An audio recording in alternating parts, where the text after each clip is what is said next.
Welcome to Santal. I'm Stuart, and one of the hardest things I believe to do in perfumery is to make a fragrance smell both masculine, like it's designed for a man, and appealing. There are a lot of masculine fragrances that just aren't appealing and are not going to garner compliments. However, it's been made even harder these days with the move to sweeter fragrances, especially over the last 2 or 3 years, because essentially everything is compliment-based and very few things smell masculine now. Thankfully, there are some styles of fragrance, one of which is sweet tobacco. That's always been good at that because tobacco is a fairly masculine note, and the sweet part, either honey or vanilla, is going to get compliments, is going to be appealing. But there's more than one way to do that. I have a couple that I'm going to be talking about today. Not surprisingly, I do have a couple of sweet tobacco fragrances on the list. Let's get to it. The first fragrance comes from a niche house that is not a niche house. A lot of people think it is, but it's not. The problem is it's a French haute couture designer house, and if you live in North America, you're not going to see their fashion. However, Maison Margiela is a designer house. They're very, very high quality though, and the fragrances smell niche. I mentioned sweet tobacco, not surprisingly, I am talking about Jazz Club. And the beautiful thing about Jazz Club is the masculine element of the tobacco, because it's not just your typical Dolce & Gabbana the one tobacco. This is meant to smell like a cigar smoke filled room, and it's pungent. And if you've been wearing Jazz Club for a while, like me, you'll have forgotten how pungent it was when you tried it. But the first time I tried this, I was like, what's going on? Because I was expecting something like Dolce & Gabbana the one. No, it is a heavy, thick tobacco. Now, eventually that dies, and the compliment factor comes in later. You're going to get what I believe is the core of the fragrance, which is styrax. That is a resin, a warm resin. It's got a little bit of a smoky feel, so it adds to the masculinity of the tobacco note.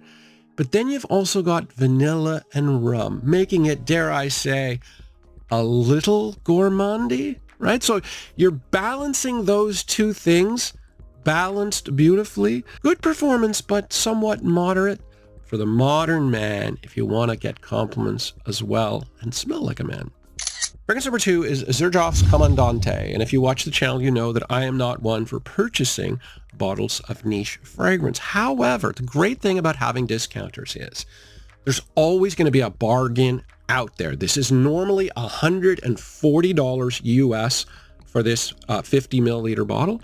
I got this for $90. And again, not surprisingly, this is another sweet tobacco. Now, I purchased fragrance because it was seen as being similar to Armani Code Profumo. That is my favorite Armani Code, and Armani Code is one of my favorite lines. Now, it is kind of similar in the vibe, but yeah, this is a tobacco fragrance, so there are some differences. So this is actually what I would call a light tobacco. This is something that you can wear during the day because there's floral notes here that tone everything down a little bit. There's also a lot of fruity notes here, so it is a fruity tobacco. And then, of course, you got the vanilla and the honey. Really nice fragrance, definitely higher quality than Profumo, although I got to be honest, not quite as strong. You're talking about 6 to 7 hours in terms of longevity, and again, moderate performance. Really nice sweet tobacco during the day. And yeah, I mean, I paid more for La Male Elixir, a lot more than I did for this, so bottles like this can be done. From Cary Grant to Clint Eastwood to Tom Hanks to George Clooney, no other fragrance represents A-list Hollywood like Creed's Green Irish Tweed. And while there are no young actors at the moment that wear this or are associated with it, it's just a matter of time. Once they hit their late 30s and 40s, they start to appreciate what this does, which is combine really robust freshness, like a masculine level of freshness with compliment appeal. Masculine freshness? What are you talking about? The sheer amount of violet leaf here really pushes out. It was innovative when it came out. It's a ton of violet leaf. You combine that with lemon verbena, and it is in your face with the amount of freshness. And it's definitely good for compliments, as Davidoff Cool Water showed, because that's kind of a knockoff, a cheap knockoff of this, and that was like the fragrance of the 90s for getting compliments. But this has so many added factors, including double the strength. Plus you've got the iris component, the sophisticated element that goes along with it. This thing, I don't know if there are too many more fragrances that balance freshness and masculinity as well as this, and it's all because of that violet leaf. Fragrance number 4 is a perfect example of why parfums are better for masculine men than eau de toilette. This is Jean-Paul Gaultier's Scandale Le Parfum. And while this does have some sweetness, it has definitely been toned down from the original eau de toilette, which is more syrupy and sweet. Now, why are parfums always like that? Essentially, it's because the fragrance is more expensive because they're using more fragrance oil. And older men have more money than younger men. And so they're going to be targeting older men with parfums. And older men's tastes tend to skew more masculine. And that's exactly what happened here. So the original, like I said, very sweet caramel kind of feel. What they did here was they added a geranium note. Now, geranium is a floral note that is very fresh. It's a gender neutral note. It is not feminine at all. It gives almost a green level of freshness. There's a lot of it here, and it tones down the sweetness of the tonka. And then in addition, they add some nice powdery sandalwood in the base, another sophisticated element that's also going to appeal to older men, making this, it's a fairly minor change in the grand scheme of things, but this is much better wear. People will be more comfortable wearing it the older you are. And the great thing about it is it's still an appealing scent. Like, it's quite sweet. I mean, the whole Scandal line is quite sweet, but when you're looking for something a little bit more masculine, you want to tone that down, and this does it really well. Now, I get a coconut vibe from this, as I do occasionally with sweet fragrances. I love coconut, but this is not a super sweet coconut like Le Beau. It's more like a dry, like more realistic coconut scent.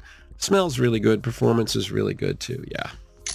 Fragrance number 5 is Bosscent Absolute, and for the life of me, I don't understand why this was never bigger, although it really does fit into the Boss fragrance line over the last 5 or 6 years. Of course, it's got a rating over 4.2 on Fragrantica. They all do. So they're very, very consistent. I think right now, in the last 2 or 3 years, Boss is the #1 designer house at the moment. They just don't miss. This one didn't miss. It started in 2019. And this one is exactly what I'm talking about again as well. It balances, especially in the dry down, the sweetness of maninka fruit combined with ginger. As this dries down and the vetiver kicks in, the masculine element, the woody element, starts to rise up. It is a touch feminine early on, but it's a little bit too sweet. But as I said, that vetiver smooths everything right out. It makes it smell very masculine. Really solid performance. I think this is a hugely underrated fragrance, but damn near every Hugo Boss fragrance is underrated. They're all good these days. Now, fragrance number 6 is the only one where I really had some doubts. I'm not sure how you can make a citrus aromatic like super masculine, although I do think it does lean masculine. I just like talking about this fragrance because I think it's a perfect time to buy it. I think the price is really good. I think it's underrated. This is Versace or Homme. And I said citrus aromatic, although there are 4 floral notes in this. But again, like I mentioned the geranium earlier, like not all floral notes are feminine. In fact, this does have geranium. It also has neroli, which is quite citrusy. So you get the neroli citrus combined with the lemon and the bergamot off the top. Then you get 3 floral notes in the mid, including that geranium note. And you get a cedar base, but you've also got, and this is what I love about it, a little bit of tonka and amber, a little bit of sweetness that you pick up in the base. I notice it probably after half an hour. Performance is not bad. It's kind of average, maybe 4 or 5 hours kind of thing, but it's just refreshing. I love the bottle. I think it's beautiful. I think it's a perfect time of year to get it. The fact that you can get 100 milliliters of this for, in the $50 range, I think is a really good deal. Fragrance number 7 is Creed's original Santal, and I think this is Creed's most underrated fragrance. I talked recently about Royal Oud, And I do think that's underrated, but there are a lot of people that like Royal Oud as well. There's hardly anyone, I think, that have tried this. And generally, it's overlooked because it's seen as, you know, kind of the Creed's version of Mont Blanc Individuel, but it is way more than that. If you actually tried it, and so many people haven't, it's a beautiful combination. I used to be critical of Creed for doing this, for copying it, but the more that I try it on, the more I'm like, man, they hit it out of the park. So this is much more of a sweet, woody aromatic than people realize, whereas Mont Blanc Individuel is like raspberry dryer sheets. Like there's a lot of vanilla in it.